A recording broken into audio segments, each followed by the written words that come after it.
तेबे मोबाइल आप माध्यम कराजिबो हिताधिकारी को चिन्हट। तेबे प्रधानमंत्री आवास योजना जनवरी 22 तारिख राज्य में पीएम आवास ग्रामीण योजना सर्वे आरंभ कराजिबो। तेबे संपूर्ण अपडेट जानिबा वीडियो शेष पर्यंत देखंतु, किंतु ता पूर्व वीडियो गोटे लाइक कर दियंतु एवं चैनल को सब्सक्राइब कर नथले सब्सक्राइब करी पाखरे थिबा घंटी चिन्ह को दबाई दियंतु। तो एबे एक अपडेट आछि जे आपन सामने रे मु देखै दोछि। तो जनवरी 22 तारिख राज्य में पीएम आवास ग्रामीण योजना सर्वे आरंभ कराजिबो।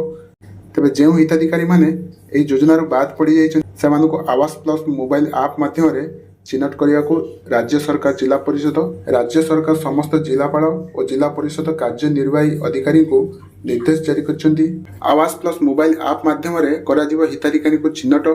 तेबे एई प्रक्रिया रे जनवरी 22 तारिख आरंभ होउची।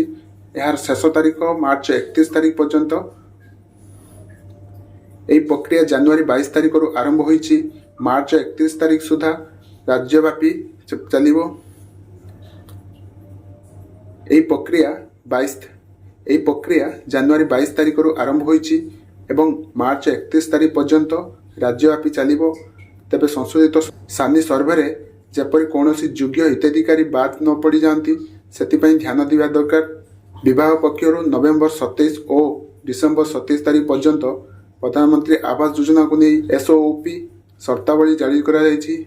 सेहीपरि ब्लॉक और जिला स्तर रे थिबा प्रधानमंत्री आवास ग्रामीण योजना पई प्रशासनिक पांठिरू खर्च तुलाइबा निर्देश दिया जायछि। सेहीपरि समस्त पंचायत रे माइक माध्यम रे सूचना जारी करा जिवो एवं पंचायत मुख्यालय रे बड़ बैनर और होर्डिंग लगा जिवो।